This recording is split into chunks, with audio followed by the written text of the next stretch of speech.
If you've ever felt confused that after doing years of self-actualization, you look around you and you're kind of being outcompeted by the people who haven't even heard of self-actualization, then this video is for you. It's pretty common that after getting all of this extra information on stuff like hypnotherapy, developmental psychology, psychology in general, cognitive science, neuroscience, shadow work, all of the stuff that we talk about here on this channel, and then we actualize it so you can actually do something external with it, and it's not just internal circle jerk, for lack of a better word.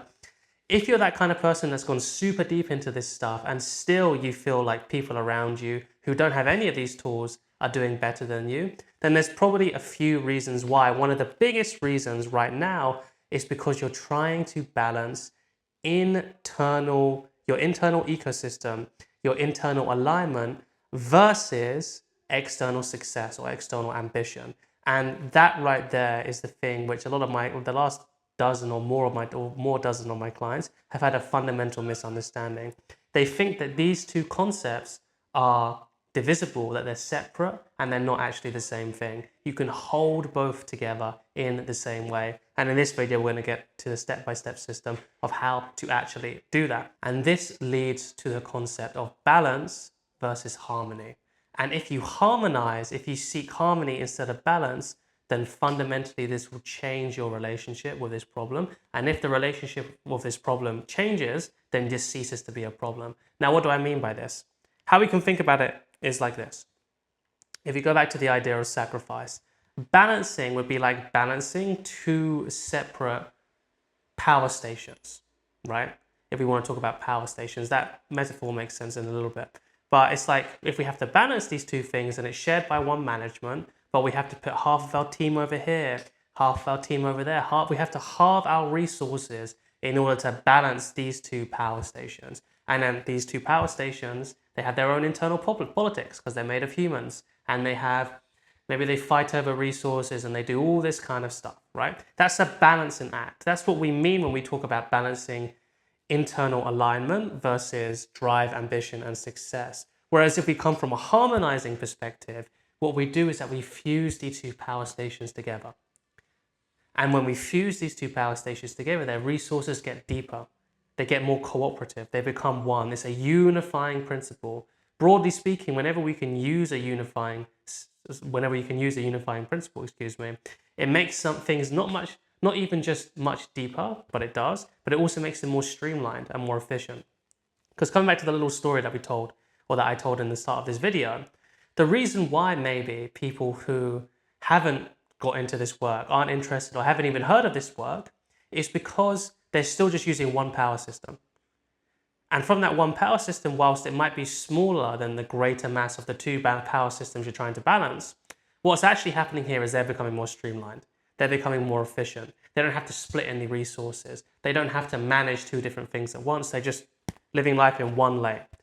So it's less complexity. And this is why some people don't even need self-actualization, because for whatever reason, they've just fallen into a pathway of life which is really easy, really comfortable, and they don't need to question anything, and they don't want to question anything. And more power to them as well. We're not trying to develop any kind of superiority complex there, because there's not one.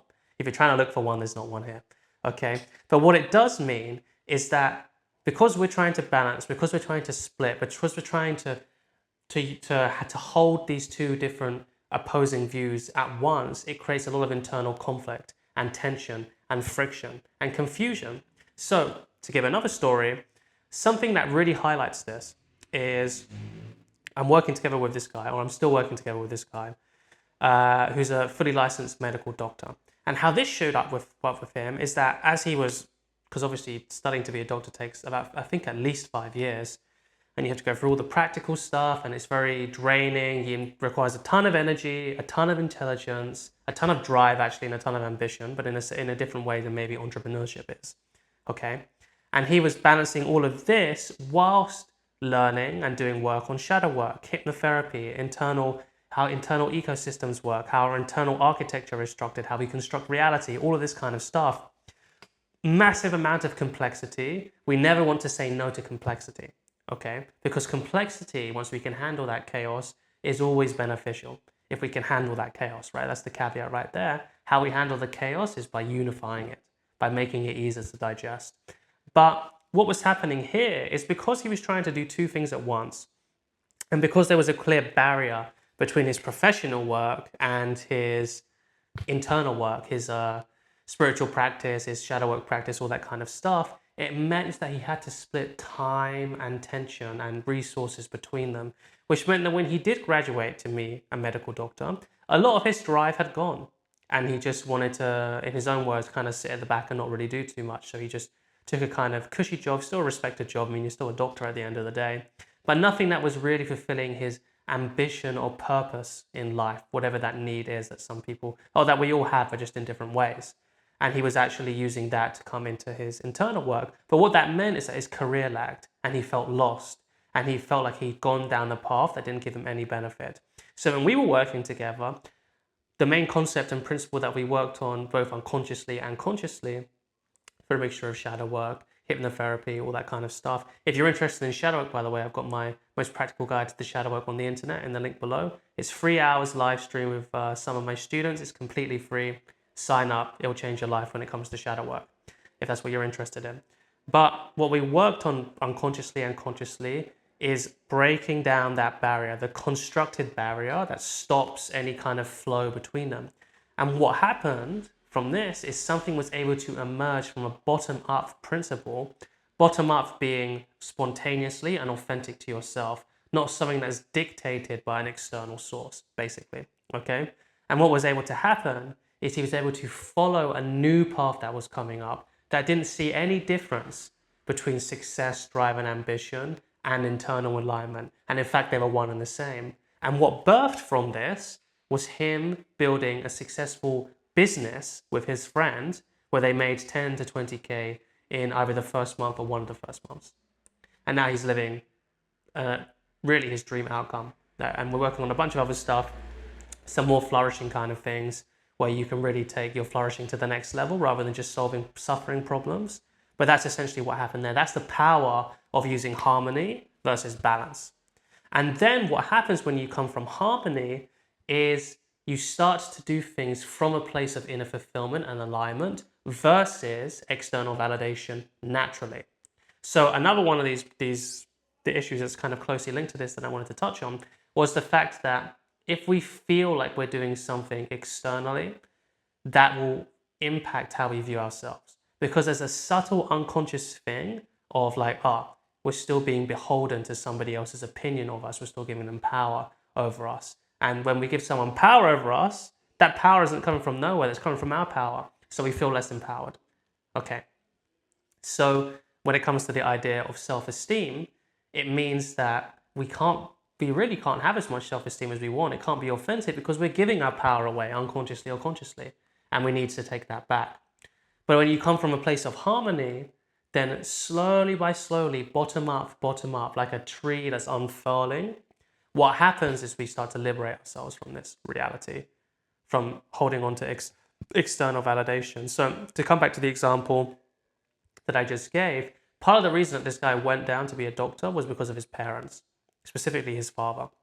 His father means very well, really, but is quite judgmental, is quite kind of stuck in his ways, quite skeptical. So all of this judgment and this skepticism came and got internalized and introjected into I'll call my client John, right? Into John, basically. And now part of our work is also giving those introjections back. And each introjection we give back and each projection that we re-own, he gets more empowered, more alive. He has more ambition and more drive from a place of softness, not from a place of burnout. That's very important, okay? So when he detached from external validation, because that's a form of external validation, by the way. If you're afraid of being judged, it's because you're still putting some value in someone else's judgment. And we're not saying that we shouldn't, put any value in the judgment of our father because they know us quite well, or by anyone that's a loved one. It just means that that should not be the deciding factor of us doing something or not. In which case, for him, it definitely was, right? And what happened from that, when we were doing that, when we were taking back external validation, it gave him more permission to pursue this new idea that had been building for a while, right? This wasn't a new idea. We just took the anchors off, we just took the brakes off, and we allowed it to come out naturally. And that resulted in him building the business that he wanted with his best friend, actually. And they're location independent. He's got a great relationship. All of this kind of good stuff ticks all of the success boxes that we had before, right? When we were just trying to grind and be successful and be wealthy, like good family life, all this kind of stuff. All that stuff happens naturally when it comes from internal alignment. But first, we've got to go away from the balancing towards harmonizing. From the harmonizing, what happens naturally from there is we come from a place of more internal fulfillment and harmony.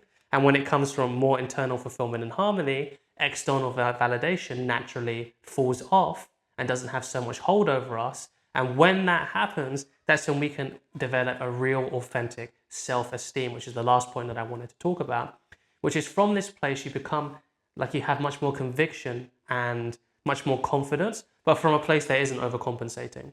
So there's no danger of burning out or procrastinating. Obviously, you can always do something. You can always make a mistake and never say never. But in the broad context of things, it's almost impossible to burn out from this place because you're never putting your power into the external. Remember, that's how external validation works. You're putting your empowerment into someone else's opinions rather than taking someone else's opinions at face value and as a real equal level, horizontal level. In the horizontal principle, one of the principles that one of my big mentors, Pierre D'Souza, talks about. You want to still take it from that, but if you're giving somebody your empowerment and your power, to say yes, to say no, to make a decision, then you're not coming from an equal footing. Instead, what you're coming from is you're making somebody look down on you and you're putting yourself below. And that just kills motivation, ambition, and drive like nothing else. Because you made yourself smaller, right? That's how self-esteem works itself into this. If you want to get more into letting go of introjection and projections, like I said, I have my free 3-hour guide. Most practical guide to shadow work on the internet. It's designed for advanced people all the way down to beginner and beginner all the way up to advanced. It's a 3-hour live stream. It's got some of my one-on-one clients in there. They're asking me questions. So it's a real live feedback engagement type of thing, which means they'll have questions which are very similar to yours. And then I also don't just give the principles and how shadow work works in a general way, but also how to do that shadow work on yourself so you can do deep unconscious healing, not just healing the symptoms, not just healing the triggers, not even just healing how our mind mentally processes, but the root cause of what the problem actually is on yourself, by yourself, without having someone else there with you. If that sounds a bit daunting, then there's a 1 to 4 week bootcamp, which takes you from the A to Z of how to do that for yourself. So go and download it. I really, really put so much time into it. It's completely free. It will change your life with shadow work. And what I'll give you right now is the last kind of bonus, which is how to look at this, basically, which is whenever you feel like you have to sacrifice something, which at least from how a lot of my clients and myself and my mentors and my friends kind of view balance compared to harmony, there's a little bit of sacrifice, like, oh, I have to balance this by getting rid of that so I can include this. No, we can always transcend and include. Whenever we're looking to unify, our consciousness always wants to unify, always wants to self-liberate. That's the pathway. Whenever you feel like you have to make sacrifices, like you have to say either and or this or that, that's when I would encourage you with curiosity to do a bit of investigation. It's not a hard and fast rule. Remember, there's no absolutist rules here. There's some very, very universal principles, but there's no absolutist rules. There's always going to be a place where you might have to sacrifice something, right? We're not trying to say that you don't have to sacrifice something or you don't have to do something every once in a while that you don't want to do for the greater good. Of course you do. Let's not talk about that. But generally speaking, we always want to move towards unification, harmony, transcendence, and including, rather than trying to take something away, trying to balance, trying to sacrifice something. And that's the video. Enjoy.